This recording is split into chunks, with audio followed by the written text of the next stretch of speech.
Hola, les saluda su amigo y anfitrión Javier Martín. Este es su canal Tao y Economía, parte de nuestras redes sociales en conjunto con Martín Valores y Proyecto UBIT.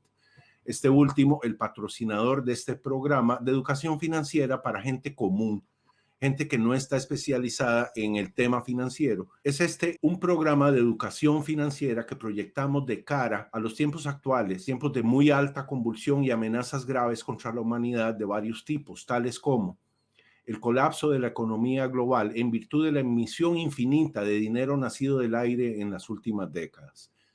La crisis alimentaria que sabemos se avecina en virtud de la carencia de fertilizantes aunado al conflicto en Ucrania, que en conjunto con Rusia producen el 30% del trigo que se consume en el mundo. La subida vertiginosa en los precios de los alimentos, las materias primas y del gas y petróleo en todo el mundo. La invasión de Rusia en Ucrania, tema que agrava aún más el panorama y que lo ensombrece con la posibilidad de que dicho conflicto escale a una confrontación nuclear entre Rusia y Estados Unidos.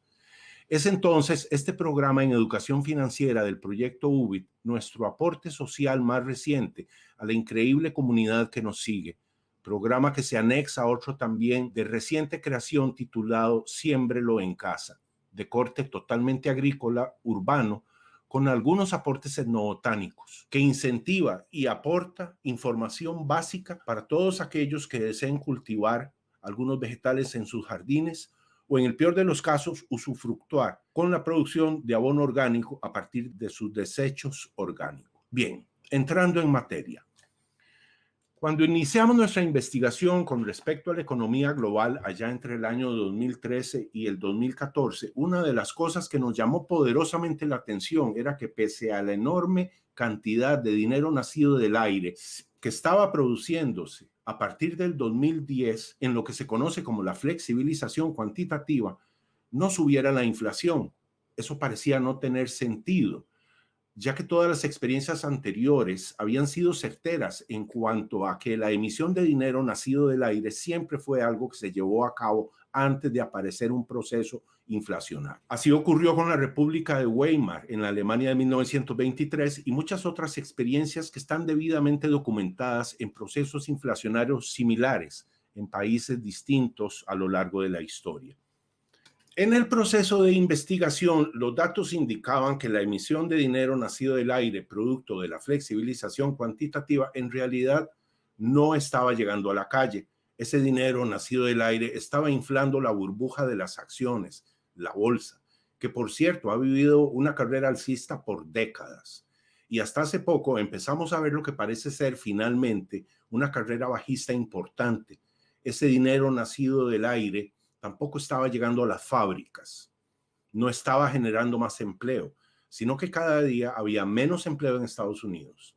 El tiempo pasó y el gobierno de Obama finalizó, inició el gobierno de Trump y se emitió aún más dinero nacido del aire y la inflación no aparecía. Finalmente, luego de tantos años esperándola, apareció la inflación y aún no hallaba una explicación a por qué no apareció durante tanto tiempo que se emitió dinero nacido del aire. Hoy nuestro invitado, Daniel Baeza, nos explicará este fenómeno antes descrito. Él tiene más de 13 años de experiencia en banca, específicamente en trading de monedas, derivados, bonos y créditos estructurados. Actualmente trabaja en un fondo de inversión holandés como vicepresidente de estructuración y ventas para Latinoamérica. Daniel, ¿cómo va todo por Ámsterdam? Cuéntenos. Y sobre todo, bienvenido y muchas gracias por participar con nosotros en el proyecto UBIT. Muchas gracias, Javier. Soy seguidor tuyo desde hace tiempo, entonces es un honor estar aquí en tu canal y espero que esta conversación saque de dudas a más de uno con respecto a por qué no hubo inflación y por qué hoy en día sí lo hay. Entonces, muchas gracias por la invitación. Con todo gusto. Durante la preproducción de esta entrevista, usted me explicaba que hay varias formas distintas de dinero y que a partir de esa realidad es que debemos separar estos tipos de dinero con alguna forma de categorización para determinar luego cuáles sí y cuáles no formas de dinero generan inflación o no. ¿Cuáles son entonces estas distintas formas de dinero, Daniel, y cómo es que al final lograron ellos evitar que la inflación apareciera durante tantos años? De acuerdo, entonces yo creo que esa es una buena manera de empezar explicando los diferentes tipos de dinero que hay en la economía. Es un tema que no muchos conocen, y una vez que entendamos esa parte, vamos a poder entrar al programa de flexibilización monetaria o QE que hizo la Reserva Federal y el Banco Central de Europa y el Banco Central de Japón, etcétera. Y vamos a entender entonces la tubería por la que se hace ese programa, y entonces van a entender por qué es que a veces hubo inflación y a veces no hubo inflación. Pero entonces empecemos por definir los diferentes tipos de dinero. Mucho del error o el desconocimiento que tiene la gente es pensar que el dinero es simplemente lo que usted y yo andamos en nuestra billetera o lo que usted y yo tenemos en nuestra cuenta bancaria que se puede ver a través de internet. Ese es un tipo de dinero. Hay muchos más. Específicamente, hay un tipo de dinero que crean los bancos centrales que se llaman reservas bancarias. Este es otro tipo de dinero que también se utiliza, pero la diferencia es que solamente se utiliza en el mercado interbancario. Eso significa que solo los bancos pueden tener acceso a este dinero, pueden utilizarlo y pueden circularlo en su mercado interbancario. A diferencia de los depósitos bancarios, que es lo que usted y yo tenemos en nuestras cuentas con nuestros bancos, y lo que tenemos en nuestras billeteras, que es el dinero que sí tenemos acceso nosotros y podemos ir a gastarlo en frutas o confites o lo que usted quiera. Entonces, ese dinero que nosotros tenemos es lo que se denomina dinero que sí está en la economía real, y el dinero que tienen los bancos, que se llaman reservas bancarias, es dinero que se utiliza en la economía financiera. Cada una tiene usos muy diferentes y consecuencias sobre el mercado muy distintas. ¿Ok? Otro error común que quisiera aquí aclarar es que la mayoría de la gente cree que cuando se imprime dinero, lo que se imprime son monedas y billetes. Eso hoy en día, en el 2022, ya no es el caso. Lo fue hace muchísimos años, pero con la internet y el dinero electrónico, ya eso dejó de ser. Les voy a dar una estadística. En Estados Unidos, el 97% del dinero es dinero electrónico, o sea, en cuentas que tenemos en internet. Solo el 3% o menos es dinero físico que andamos en nuestras manos. Y usted lo puede ver en cualquier comercio. Hay muchos comercios que inclusive aquí en Holanda no permiten pagar con efectivo porque les complica la existencia tener dinero efectivo. Entonces hoy en día el dinero electrónico es mucho más importante de lo que es el dinero físico. Y la segunda gran duda que tiene la gente usualmente, y lo veo en las redes sociales, es que creen que los bancos centrales imprimen dinero. No es así. Los bancos centrales no imprimen dinero inflacionario, no imprimen dinero que puede generar inflación o subida en los precios de los productos y servicios. Eso es falso. Y hoy, justamente esta conversación gira alrededor de eso. Vamos a entender quién sí imprime dinero que puede generar inflación y quién no imprime dinero que genera inflación. Entonces, ese es el punto central del tema que vamos a tocar ahora en detalle. ¿Ok? Tengo para usted una pequeñísima pregunta. Ese 97% de dinero que sí circula, que es electrónico, ¿eso es lo que técnicamente se denomina como M2? Correcto. Lo que en inglés se denomina broad money. Exacto. Exactamente. Para nuestros seguidores que tal vez no estén enterados, en Estados Unidos hay 4 formas de medir la masa monetaria, o no recuerdo si son 3. M1, M2, M3 y creo que M4. Y esto es un poco confuso porque puede ser que uno busque la información y encuentre un dato con M1 que le va a arrojar un dato distinto si lo que usa es M2. Entonces, para que nos quede claro a los que estamos aprendiendo, porque su servidor no es economista y eso es importante recalcarlo. Aquí estamos personas que no estudiamos economía tratando de entender la economía para ver cómo avanzamos en este problema tan grande. Entonces, quedamos sentados que esa es la masa monetaria que se conoce como M2. Adelante, don Daniel. Sí, buen punto, Javier. Yo tampoco soy economista, entonces la explicación que les voy a dar hoy es una explicación muy práctica que Perfecto. Cualquier persona no economista estoy seguro que va a seguir. Entonces, tal vez entremos en materia. ¿Por qué hoy en día hay inflación? Si en teoría, y pongo comillas en el aire, los bancos centrales han impreso tanto dinero, ¿y por qué no en el 2008, cuando los bancos centrales también imprimieron un montón de dinero, por qué en el 2008 no hubo inflación? Esa matemática no suma, ¿verdad? Porque si fuera una ley general, en el 2008, con la crisis que vimos de la gran crisis financiera, cuando la Reserva Federal, por ejemplo, usemos el ejemplo de Estados Unidos, empezó a imprimir este dinero que la gente cree, no hubo inflación. Exacto. Mientras que ahora en el 2022 estamos viendo niveles por encima del 8% de la inflación de Estados Unidos, ¿verdad? Medidas como la inflación al consumidor. 8.5 fue la anterior y la más reciente fue 8.3.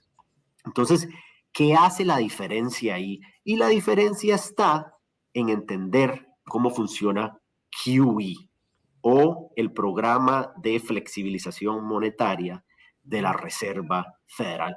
Ahí es que usted va a entender por qué es que hubo inflación hoy en día y por qué no hubo en el 2008. Y antes de presentarles un gráfico, tengo que explicarles cómo funciona el programa de quantitative easing o flexibilización monetaria. Y es muy sencillo. Escuchen. Este programa es un programa que consiste en que hay una crisis en el mercado y los bancos centrales siempre tienden a reaccionar a bajar las tasas en el mercado para tratar de generar dinamismo en la economía que se está desacelerando. Eso es típica teoría de Banco Central. Si las tasas son bajas, la teoría dice, usted va a querer endeudarse para ir a comprar lo que sea, carros, casa, etcétera, porque las tasas están bajas. Mientras que no va a querer ahorrar porque no le van a pagar nada por su dinero, entonces es mejor gastarlo hoy. Ese es el razonamiento detrás de la política monetaria. En el 2008, con el colapso de Lehman, hubo un desastre bancario, ¿verdad? El epicentro fue la banca, en Estados Unidos específicamente. Y entonces la Reserva Federal, en esa época estaba Ben Bernanke liderándola, bajó las tasas a cero, pero debajo de cero, la Reserva Federal siempre se ha rehusado a bajarlos a territorios negativos, a diferencia de Europa, donde estoy yo aquí, que sí las tienen en tasas negativas. Entonces, cuando las tasas llegaron a cero, llegó al límite inferior de la Reserva Federal. Entonces, Bernanke implementó un programa que lo denominaron QE, Quantitative Easing, en donde la Reserva Federal empezó a comprar activos de inversionistas. ¿Cómo funciona eso? ¿Y cuál es el propósito de eso? Entonces, el propósito es tratar de incentivar que las tasas, no solo de corto plazo, lo que llamamos en la parte corta de la curva, bajen, sino que también en la parte larga de la curva las tasas bajen 5 años, 10 años, 15 años plazo, las tasas también se vean a la baja. Y QE es un mecanismo que sirve para eso porque consiste en que la Reserva Federal empieza a comprar, por ejemplo, bonos del Tesoro que los bancos ya tienen en su balance. En el 2008 compraron bonos del Tesoro y compraron bonos mortgage-backed securities, que son títulos garantizados por hipotecas, que son bonos también. Estos son títulos que los bancos tienen porque son muy líquidos y porque les computan para ratios de liquidez. Entonces, en este programa, la Reserva Federal llega a un Citibank, por ejemplo, a través de un intermediador que puede ser un puesto de bolsa, digamos, y decide que va a comprarle ese bono a Citibank valorado en $100. Pongamos un ejemplo de $100. Entonces Citi dice, sí, está bien, lo voy a vender. Citi le vende el bono a la Reserva Federal se convierte en el comprador de ese bono del gobierno de Estados Unidos y a cambio tiene que darle algo a Citi, ¿verdad? Lo que le da es reservas bancarias y eso sí es impreso del aire. La Reserva Federal imprime del aire lo que se denomina reservas bancarias y se las da por el equivalente a $100 a Citi. Entonces, ¿qué fue lo que hizo Citi en esa transacción? Simplemente cambió la composición de sus activos de un bono del gobierno a una reserva bancaria. Las dos valen $100, pero son dos animales muy distintos. El bono que vendió Citi y las reservas bancarias que le fueron acreditadas por la Reserva Federal, que sí las imprimió. La diferencia es la siguiente. Las reservas bancarias es un activo que no tiene duración. Es un activo overnight. Todas las noches vence y se renueva el siguiente día. Número uno, a diferencia de un bono que tiene plazos hasta 10 años de vencimiento. Número dos, una reserva bancaria no paga tasa de interés, paga un 0.0x, o sea, nada, porque está claramente con un plazo de overnight. Entonces no paga nada, entonces no tiene riesgo a tasa de interés, no fluctúa su precio, es estático. Entonces no le genera rentabilidad a Citi, mientras que el bono que vendió sí le generaba un retorno a Citi, ¿ok? Entonces, esas dos cosas la hacen dos tipos de activos muy diferentes. Lo que sí ayuda a las reservas bancarias es que computan para los ratios de liquidez. Son considerados activos altamente líquidos que les ayudan en los índices de liquidez de los bancos. Los hacen ver mejor en la foto de qué tan sanos están en términos de liquidez. Recuerden que la Reserva Federal hace exámenes y hace un examen de estrés que lo que dice es, si en 30 días vencen sus pasivos, Citibank, quiero ver qué activos tiene usted que le puedan ayudar a enfrentar esa salida de pasivos. Entonces, esta reserva bancaria es un activo que computa para que se vea bien el banco en ese ratio. Y aquí está la diferencia del tipo de dinero que es esto. Esas reservas bancarias quedan atrapadas en el mercado interbancario. Citibank no puede prestárselas a Javier, no puede prestárselas a Daniel en una hipoteca o para comprarse un carro. No pueden gastarlas en la economía real. Quedan dentro del mercado interbancario porque únicamente las entidades financieras que tienen cuenta en la Reserva Federal tienen acceso a este tipo de activo. Entonces, yo siempre hago el ejemplo de que es el equivalente a ir a un casino, sacar chips, ¿verdad? A cambio de moneda, y llegar a un supermercado y decir, quiero esta pizza congelada y aquí hay un chip de casino. Ahí el supermercado te va a decir, no. No, exactamente. Entonces, las reservas bancarias es un chip de casino que únicamente en el mercado interbancario es aceptado. Los bancos se las pueden prestar entre ellos, los bancos las utilizan para liquidar transacciones. Entonces, todo el día los clientes de diferentes bancos se envían y se transfieren dineros. Al final del día se hace el neteo. Entonces, si Citi le debe a Bank of America $50, al final del día le va a transferir $50 equivalentes en reservas bancarias a Bank of America y se saldó el día.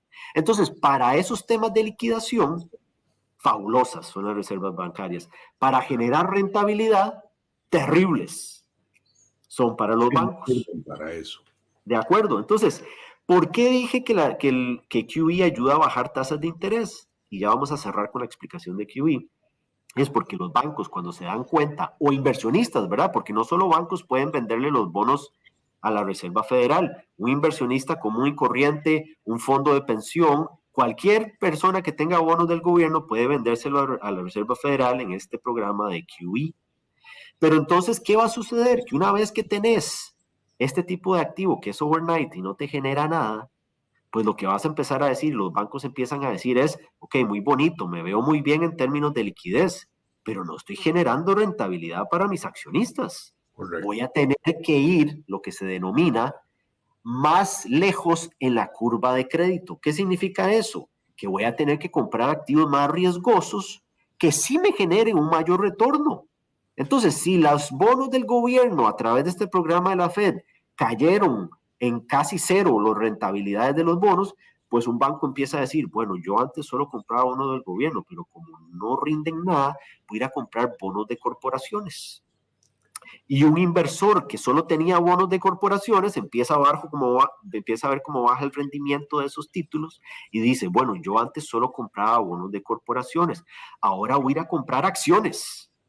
Claro. Y un inversionista que tenía solo acciones empieza a ver cómo los precios empiezan a llegar a niveles que están demasiado altos para ellos, y lo que empiezan a decir es, aquí están súper valoradas estas acciones, voy a tener que irme a créditos estructurados. Y así sucesivamente en toda la cadena de instrumentos es que se ve el efecto dominó de lo que hizo la Reserva Federal en su programa de QE, que logra bajar las tasas a lo largo de todo el mercado. Entonces, no sé si, Javier, hasta aquí vamos bien con lo que es el programa de QE, que simplemente es una sustitución de un activo por otro, no crea dinero, porque los $100 que compró la Reserva Federal de bonos te los acredita en $100 de reservas bancarias. Ahí no hay crecimiento en el balance del Citi. Exacto. Lo que sí hay crecimiento es en el balance de la Reserva Federal, porque crecieron sus activos en $100, que es el bono que compró el Tesoro, y crecieron sus pasivos en $100 con la reserva bancaria que imprimió del aire.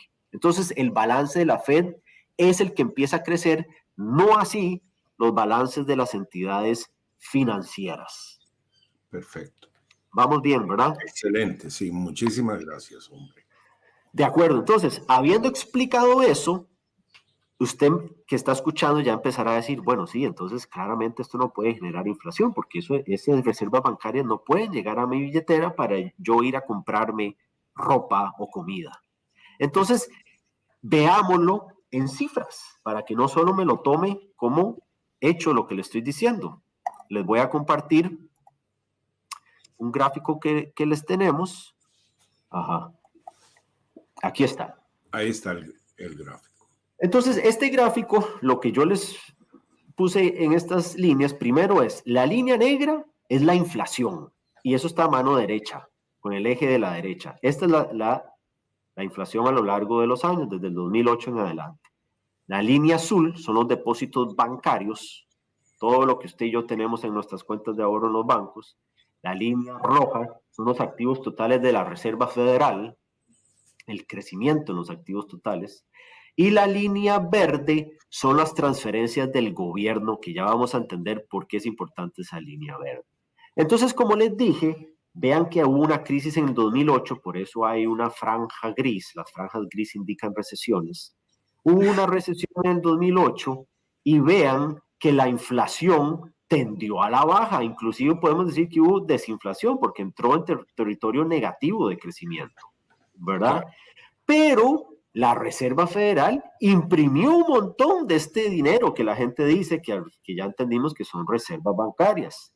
Esa es la línea roja. Vean cómo de repente crece el balance de la Reserva Federal mediante este QE que ya les expliqué. La Reserva Federal compra los bonos de los bancos e instituciones financieras y a cambio da reservas bancarias. Vean que los depósitos de la gente común, como usted y yo, se mantienen estables, una línea recta casi, y claro, no hay transferencias del gobierno a la gente. Lo único que subió aquí fueron los activos de la Reserva Federal, y vean que la inflación más bien bajó.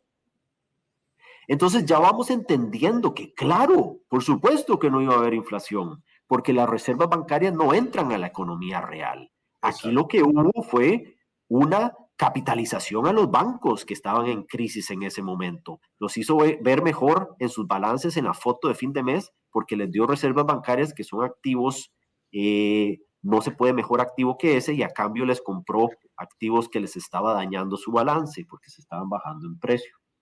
Entonces, por esa razón es que no hubo inflación, no hubo. Luego, hagamos hacia adelante el tiempo y vamos al 2020, famoso marzo 2020, entra lo que el virus COVID, y aquí la Reserva Federal hace lo que hizo en el 2008, aplica la misma medicina, empieza QE de nuevo fuertemente, y vean un paréntesis aquí, en 3 meses de marzo, abril y mayo del 2020, la Reserva Federal imprimió la cantidad de reservas que le tomó todo el 2008 imprimir. En 3 meses imprimió la cantidad que hizo en 12 meses en el 2008, para que se den una idea de la brutalidad de crecimiento que hubo en el balance de la Fed. Entonces vean, la línea roja muestra el crecimiento fuerte que hubo en el 2020 a través del programa de QE que la Fed volvió a instaurar de manera fuerte, pero hubo una gran diferencia con respecto al 2008 y eso se puede ver en la línea verde. Estas son las transferencias del gobierno. Ese es el estímulo fiscal que hubo en 2020, en donde el gobierno emitió dinero, porque aquí sí me permito usar la palabra imprimir dinero, imprimió dinero y le envió cheques a las personas como usted y yo, lo que se denomina de nuevo la economía real, envió cheques a nuestras cuentas y una mañana nos despertamos y vemos que el saldo de nuestros ahorros en nuestra cuenta subió porque el gobierno, no la Reserva Federal, el gobierno envió dinero a nuestros bolsillos. Eso fue una política fiscal que complementó la política monetaria de la Reserva Federal. Y eso, señores y señoras, ese dinero sí es altamente inflacionario porque llega a nuestros bolsillos y ese dinero, la gente que hizo, pues durante COVID, que uno estaba en la casa trabajando, empezaron a ver que la sala no era tan bonita para trabajar, compraron muebles, compraron un televisor más grande para proyectar las llamadas Zoom, compraron gimnasios para dentro de la casa, etcétera, etcétera. Y eso golpeó a una cadena de abastecimiento, un supply chain que ya venía cojeando, y eso terminó de rematarlo a una cadena de abastecimiento que ya estaba, como les digo, golpeada. Entonces, hubo 2 envíos de dinero en el 2020, estas 2, la línea verde, recuerden, a la gente por parte del gobierno, se imprimieron aproximadamente como 3 trillones de dólares y se enviaron a las personas. Entonces, vean cómo se acompaña el programa de QE de la Reserva Federal con un programa fiscal del gobierno. Y aquí es donde yo les digo, el gobierno es una de 2 entidades que sí imprime dinero, que sí tiene una impresora de dinero que genera potencialmente inflación. El gobierno es una y los bancos comerciales es la segunda. Esas 2 entidades sí imprimen dinero inflacionario. Los bancos centrales no imprimen dinero inflacionario. Y vean que no es coincidencia que cuando la línea verde sube, que son los envíos de dinero del gobierno a la gente, vean los depósitos bancarios. Es obvio, ¿verdad? Es racional que si el gobierno te envía dinero, va a caer en tu cuenta bancaria y por lo tanto deberíamos ver un incremento fuerte en los niveles de cuentas bancarias de todo el país con respecto a lo que la gente tiene. Y así fue. Vean la línea azul, que son los depósitos. Entonces, todo lo que se envió vía la línea verde, que fueron el estímulo fiscal, cayó en las cuentas bancarias de la gente y vean el crecimiento que hubo en esta parte de aquí con respecto a lo que la gente tenía balas para disparar, digo yo, o sea, dinero para gastar en la economía real.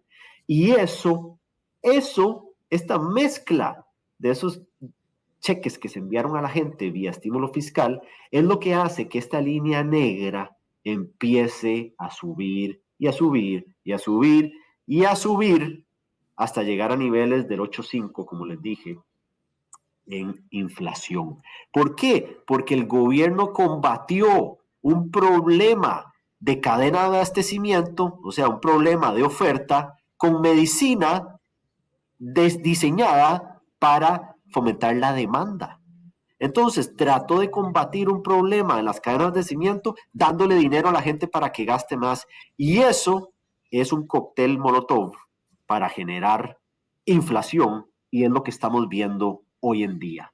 Esa es la razón Y la gran diferencia entre el 2020 y el 2008 con respecto a dos programas iguales de QE que se instauraron, pero uno sí tuvo inflación y el otro no. Y esa es la razón por la que yo siempre digo en las redes sociales, los bancos centrales no imprimen dinero inflacionario.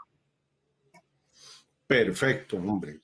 Mire, le agradezco muchísimo que nos haya aclarado eso, que es importantísimo. Ahora, aprovecho que lo tengo a disposición para preguntarle, ya una vez que se salió el genio de la lámpara, o más bien el genio de la botella de la inflación, parece que no se puede devolver tan fácilmente. Un poco de lo que he estudiado con respecto a procesos inflacionarios parece que duran por lo general más de 10 años.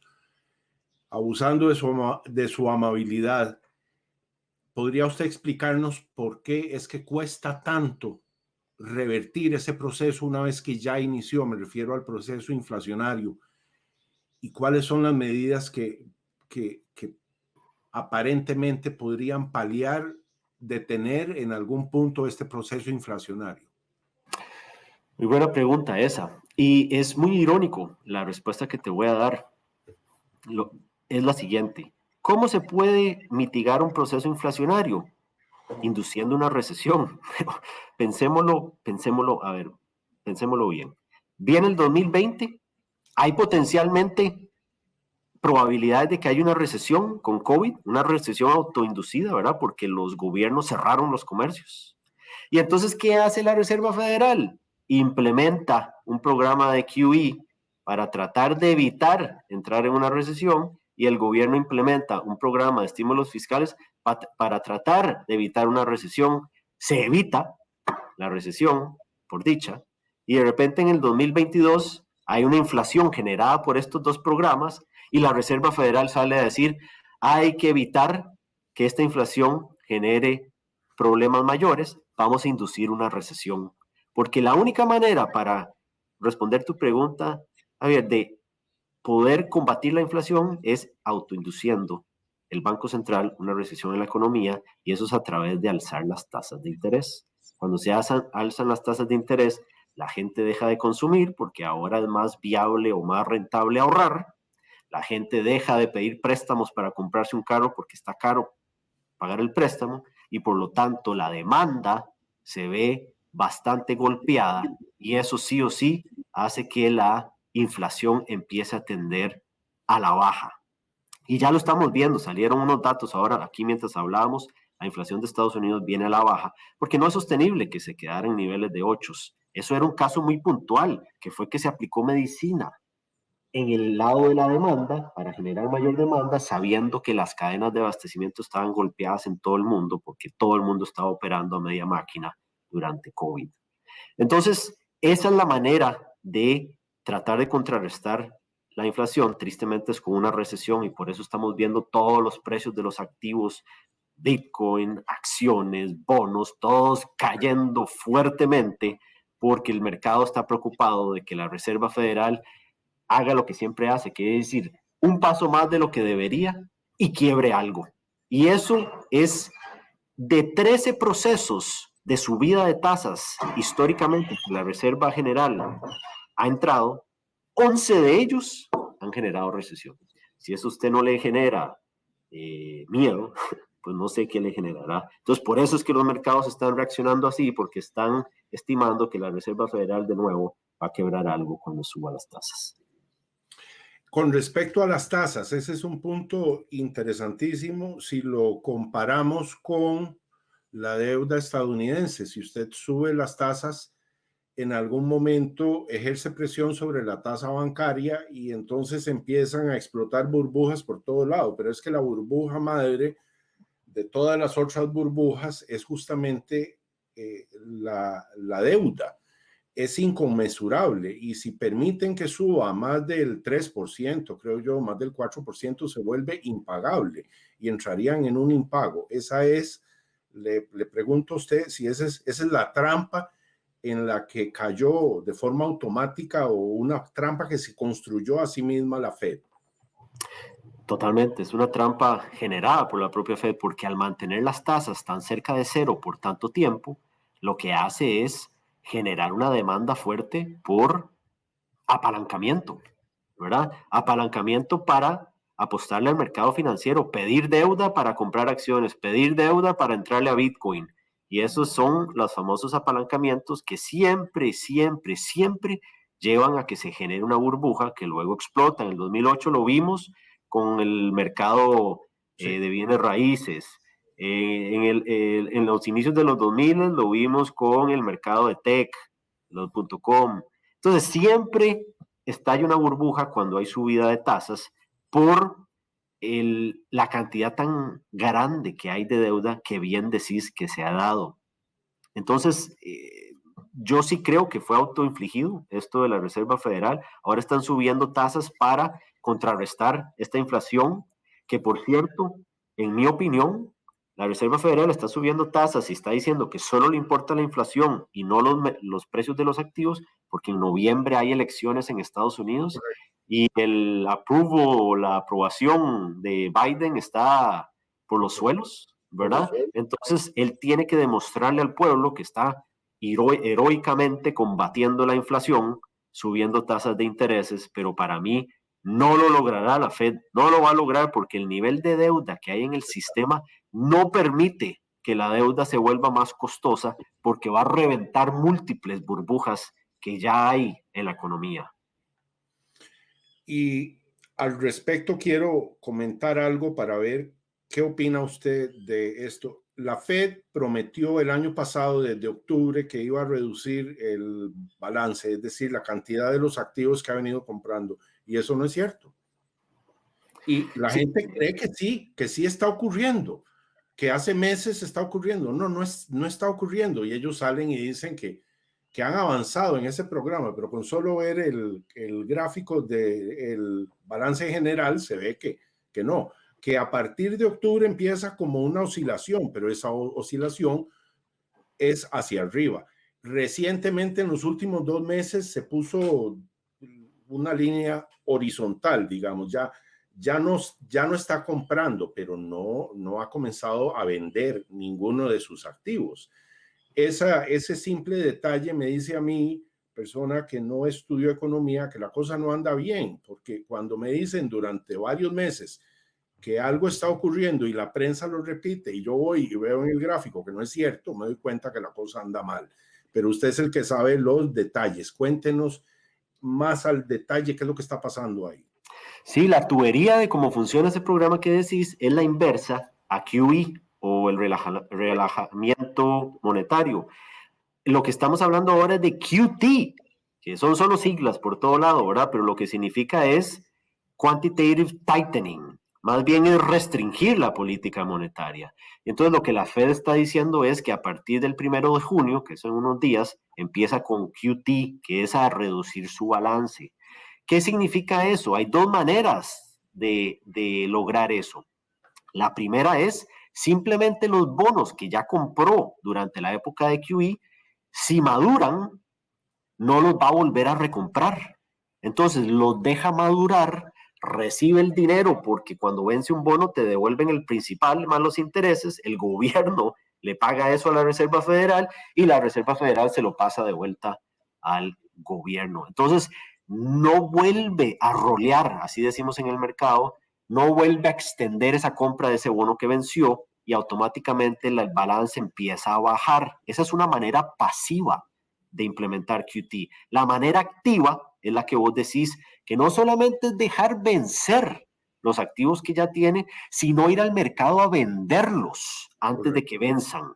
Ir al mercado a venderlos es algo bastante agresivo y yo personalmente siento que nunca va a llegar a ese punto, porque con QT, las emisiones del tesoro, que es los nuevos bonos que saca el gobierno para endeudarse, va a tener que ir a buscar un comprador privado que compre esos bonos. Ya no puede ser la Reserva Federal en este programa de QT. Entonces alguien tiene que echarse el equipo al hombro y va a tener que ser el sector privado, bancos, fondos de pensiones, inversionistas extranjeros, etcétera.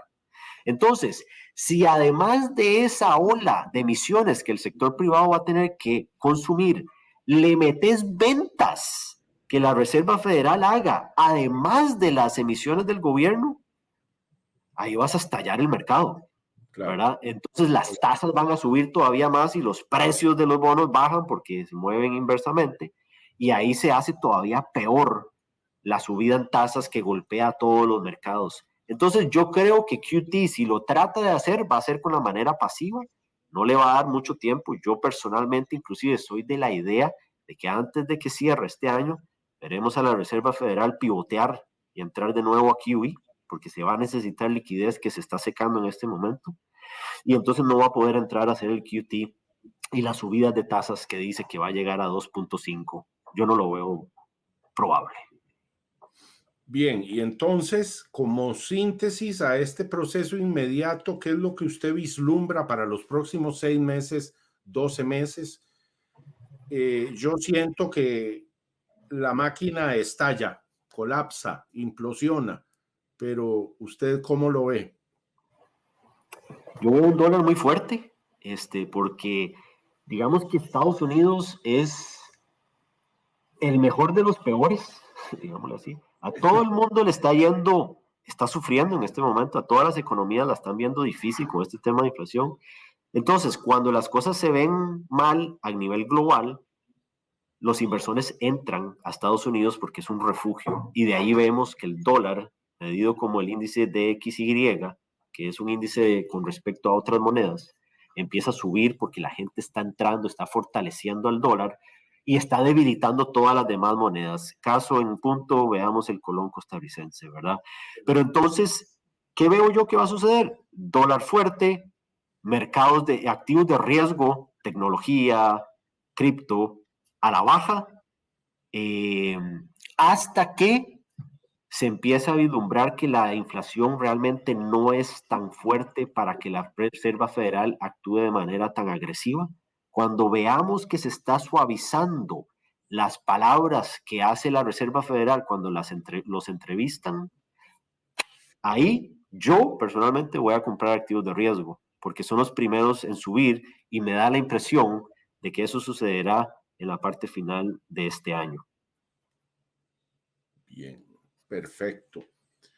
Hombre, no me queda más que agradecerle y tal vez comentar que tenemos planeado seguir un poco con este programa de educación para personas que no son economistas, o para los que sí son economistas keynesianos, que se pasen a la verdadera escuela, que es la Escuela Austriaca de Economía, que es la que llega a algo, y que es la que está además liderando el análisis de lo que está pasando. Todavía los keynesianos siguen chapuceando en una historia que ya pues no se sostiene por ningún lado. Y me gustaría invitarlo a que hagamos un segundo programa, tal vez como hablamos en una ocasión anterior, viendo esto de las repo, las reposiciones nocturnas, que también es un caldo de complejidades, ¿verdad? Que para poder entenderlo hay que contar con la opinión de un experto como usted, y entonces esperamos tener esta entrevista en cosa de un par de semanas máximo, si es que usted puede. Con mucho gusto, Javier, y si me permitís, el último espacio es, claro. Si me quieren seguir en redes sociales, pueden seguirme en Twitter. El handle mío es @debaesa13, o me pueden seguir en Facebook, Daniel Baeza. Perfecto. Daniel, muchísimas gracias, y aunque ya acabas de estar en tu país natal, espero que puedas regresar pronto para que sigas tropicalizándote, hombre. Y hacer una de estas en vivo. Ah, genial. Eso sería extraordinario. Acá tenemos un bosque cerca, entonces buenísimo. Súper lindo además hacerlo al aire libre. Excelente.